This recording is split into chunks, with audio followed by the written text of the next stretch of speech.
Yo, what's up, people? What's happening? Welcome to another episode of the Meathead on the Mic podcast. It's your boy, IFBB PRO, and today we're going to be talking about something that you probably want to talk about if you want to lose fat and you don't know how.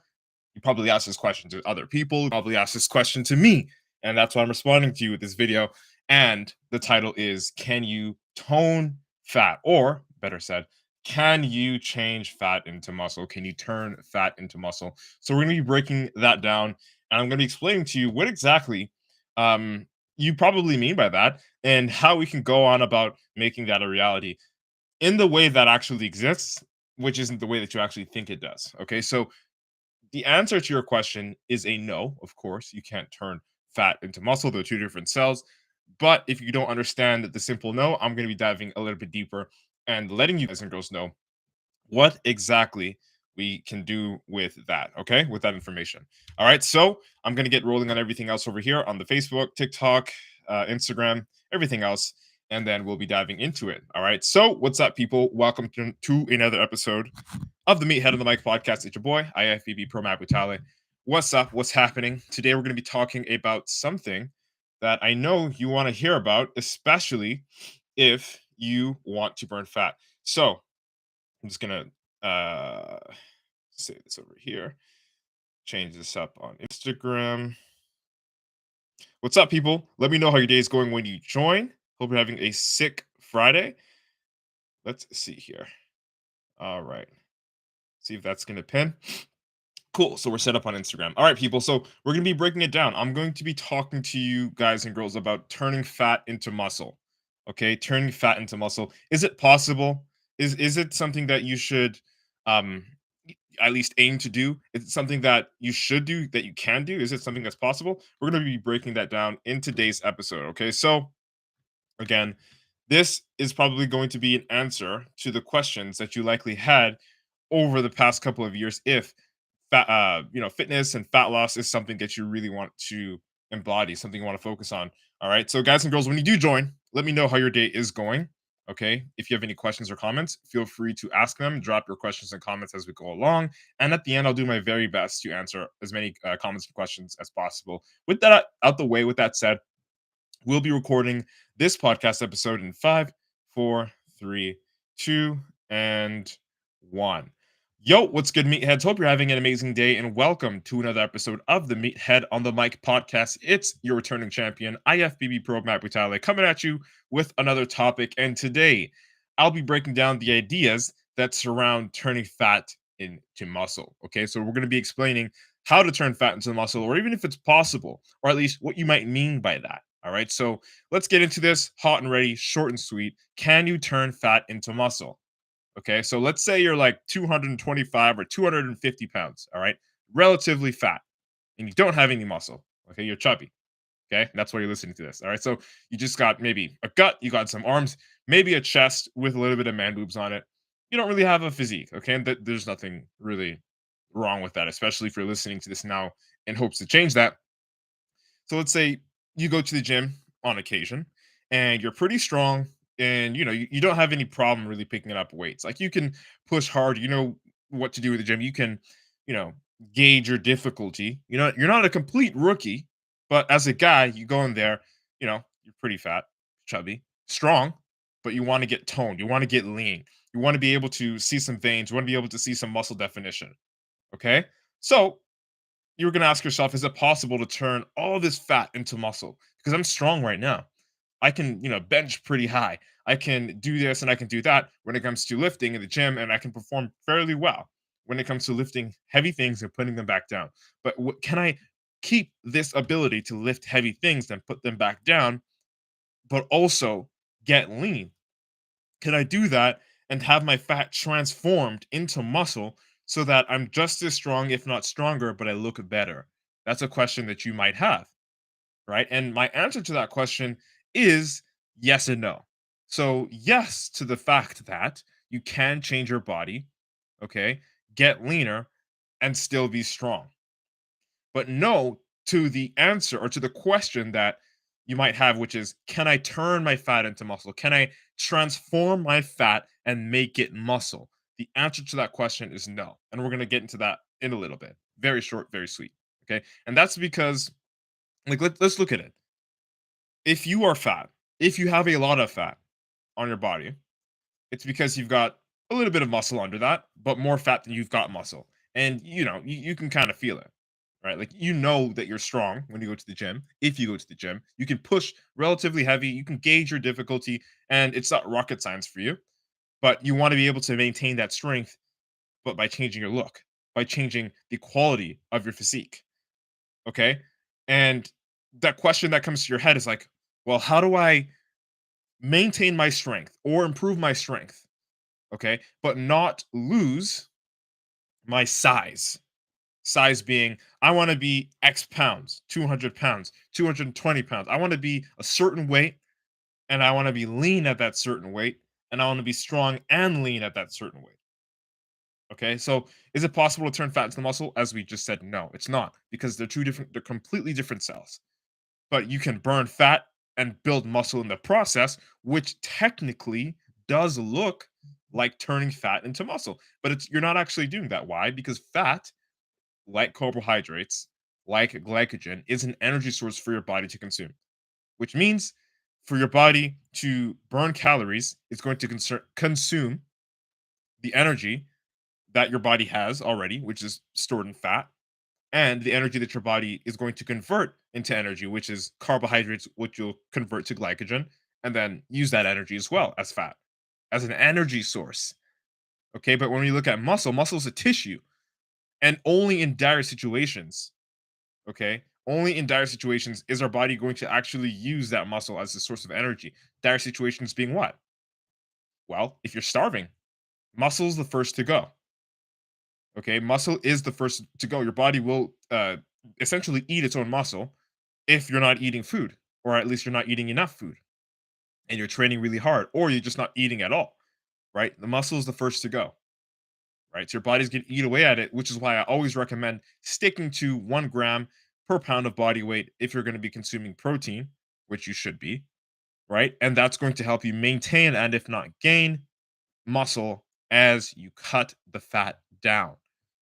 Okay, so if we can understand that essentially eating protein, right, 1 gram per pound of body weight is going to keep the muscle on you, then we don't have to worry about that anymore. The other thing that we have to focus on is dropping the fat, because the protein is very easy to maintain.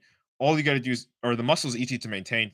Eat your protein and train fairly difficult, between 60 to 80% of your max difficulty, at least 3 to 4 times a week. Do cardio if you need to do it, but that's relatively simple. Like, that's the part for building muscle. But for the burning fat part, okay, we're going to have to reduce the amount of calories, not by a lot.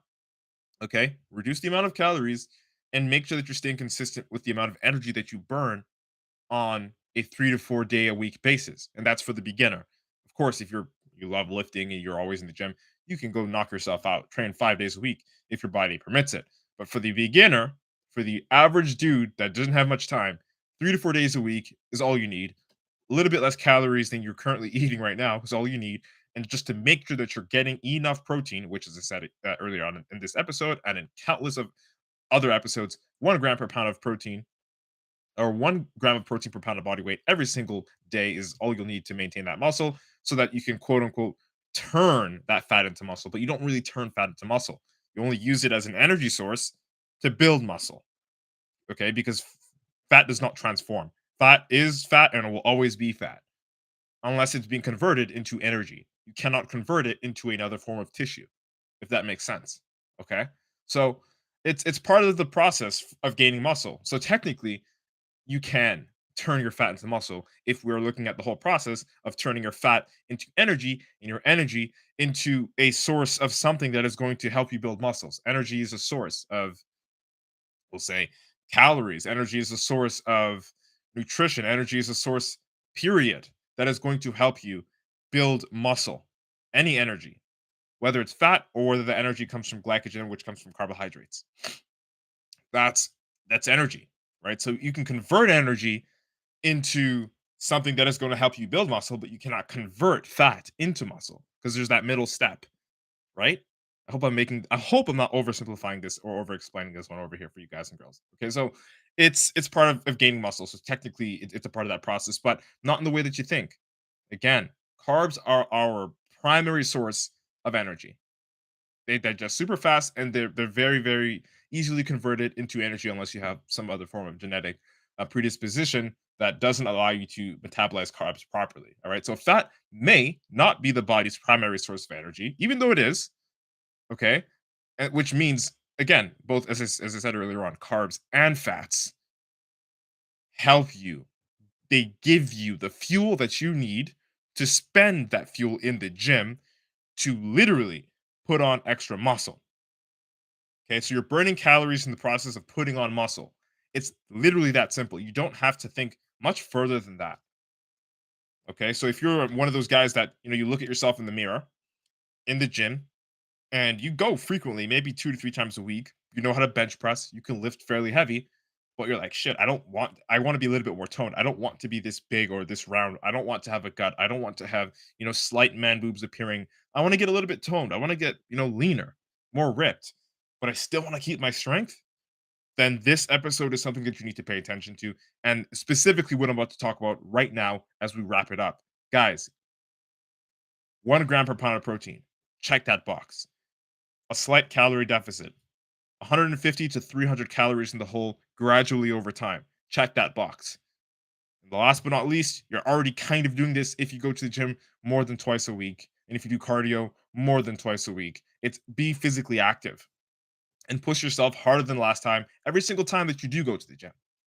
Again, you don't have to be fucking training 5 days plus. 3 to 4 days on a busy schedule, going 60 to 80% your max difficulty every time you do visit is more than enough. And then if you add cardio, you're fast tracking it. Doesn't take as much work as you think. Believe me. All right. So, guys, girls, can you turn fat into muscle? Long story short, no. But is fat involved in the process of building muscle? Yes, because fat is an energy source just as carbohydrates, and they can both be used to fuel your workouts, and those workouts are going to give you the muscle that you want and you desire. Does that make sense? Does that answer your question?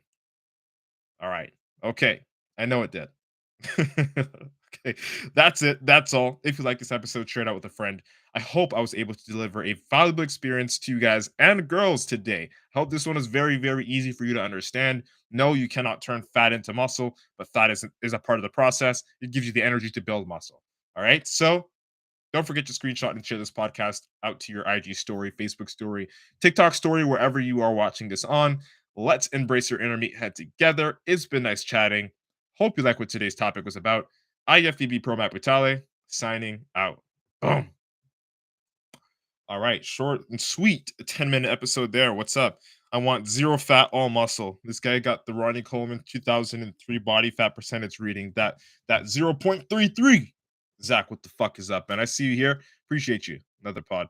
Um, Abu said, bro, I don't know what it is. I just hold most of my fat on my waist. So again, it's more of a genetic predisposition thing. Like you can't pick where you even with muscle you can't pick where you put muscle on, or you can't really pick where you put muscle on. You can make the intention to grow muscle in a specific area if we're talking about correcting weak points and balancing out imbalances. But for the most part, even if you make that extra, when you do make that extra intention to train a weak part, a weak muscle group, we'll say, it's not as linear as, oh, I'm training this with 2 times more effort now, so it's going to like be we'll say balance out 2 times as fast. It's not like that linear. You might have to do a lot more movements or a lot more volume than just double to get that weak point to improve. But that's a topic for another day. To talk about fat, though, to flip the script and talk about fat, though, and like where fat is placed in your body, just like muscle, if you just like the way you want to put on muscle in certain areas and it not being as linear, it's the same with fat. Just because you want to get rid of, like, say, the love handles around your waist or the gut that you have specifically or the man boobs that you have, and you want fat to just remove in that specific area, or even face fat, for example, if you notice your face is chubby or bloated or round and you want to control that, you want to reduce the amount of fat in your face, you can't just like lose the fat on your face, you can't just lose the fat on your chest, or you can't just lose the fat on your belly. It's not something where you can just look at it or you can choose to like, I'm gonna do ab workouts because I'm gonna reduce the size of my gut. Doesn't work that way. It's not that linear. And what okay, that doesn't really sound like it's motivating. It doesn't really sound like it can help you, but there is a way to fix that. There is a way to actually lose that fat in that area, but it doesn't come from the intention of focusing on that one specific area. Okay, so let's say just for the lack of a better term, we're gonna go with Abu's recommendation here, or his little issue. We'll call it an issue for now. Of having too much fat on your waist. Okay, so if you want to lose fat on your waist, you're not going to do waist workouts. Okay, that's a waste of your time, pun intended. What you want to do is focus on fat loss in general, because fat loss in general is what you need. You need to lose fat, and we can't just do ab workouts and expect our waist to get smaller or the gut to go away. You can do literally all the ab workouts in the world, but if you are not in a calorie deficit and you're not doing some form of cardio and you're not training weight training specifically with at least 60 to 80% of your max effort for 3 to 4 days per week, tough fucking luck getting rid of that waist. Okay. So it's not the ab workouts that are going to help you get the reduce the weights. It's the consistency of doing all the things in the gym, weight training, doing cardio if you need to and if you have the time to, and also being in check with your nutrition. That's going to help you reduce the fat on your body generally, which also will impact your waist. Okay? So we have to, let's say, approach the problem from the reverse end. We're not just going to go head on and focus on the waist. We're going to go outwards and focus on just the decreasing the amount of fat on your body in general. And once you're able to decrease the amount of fat on your body in general, the fat in that specific area will decline, will decrease, because we cannot spot reduce fat. Spot reducing just means to pick an area that you just want to change. This is not Grand Theft Auto where you get to like make your custom character, right? Everything just comes as the package, right? Your muscle, your fat, everything, and you change everything on a large scale based off of how much you weigh, okay?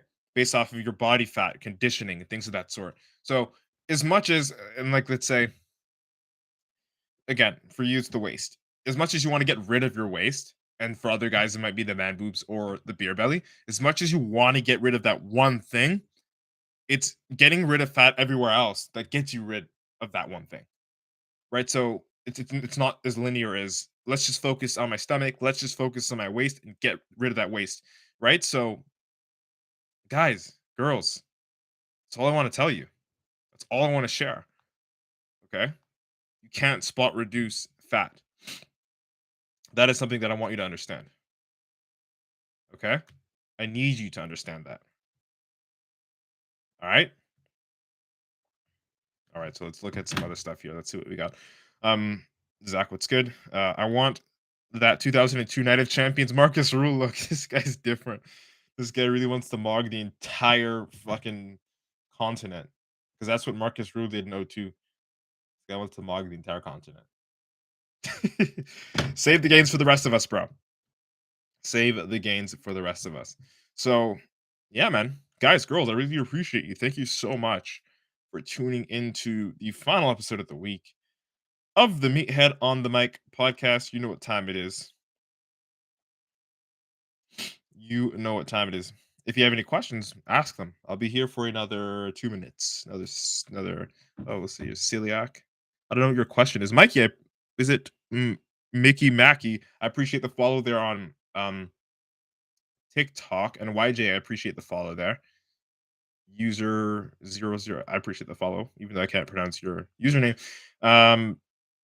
Celiac. I don't know what your question is. You just said celiac and dropped a question mark. So I don't know what you're asking, but I wish you put a little bit more words in there so I could better understand where exactly you're coming from. Okay, let's see. Another 60 seconds. I'm going to hang out here for, and then we will end this podcast episode.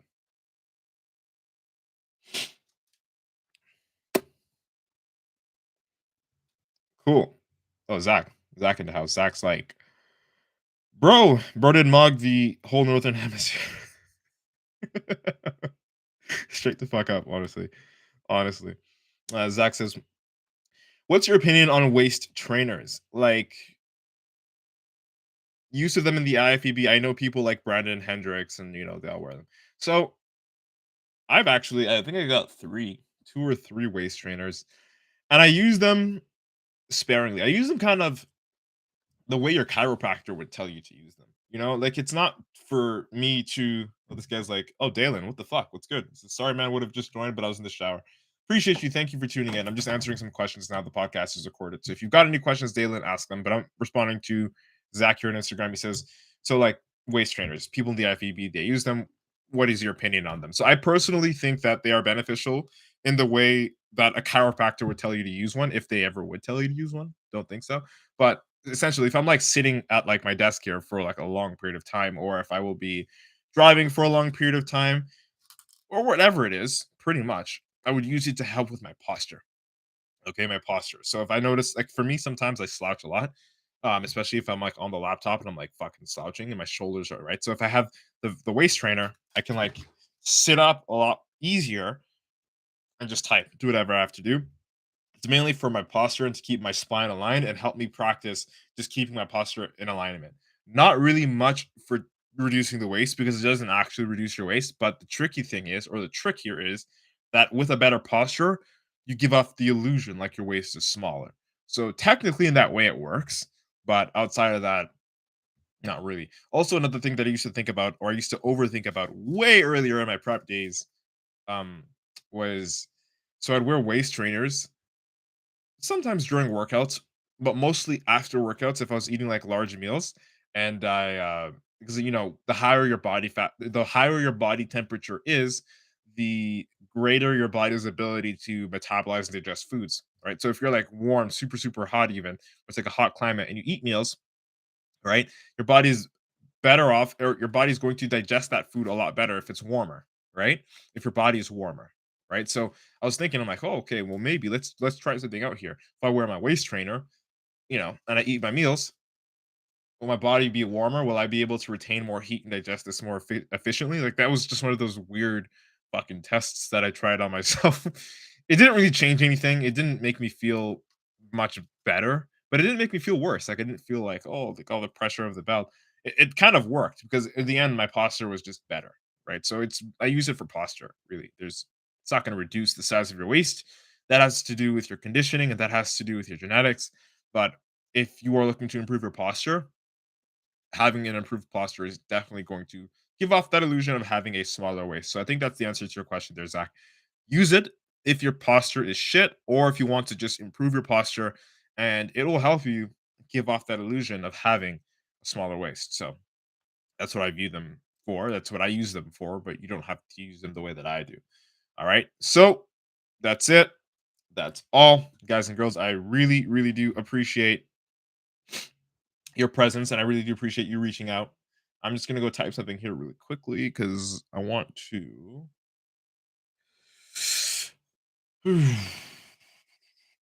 Okay, cool. All right. Okay, people, guys and girls, that's it. That's all. Hope you guys and girls have the sickest motherfucking weekend of your life. Dalen, what is good? What's up? Hope you have a sick weekend there.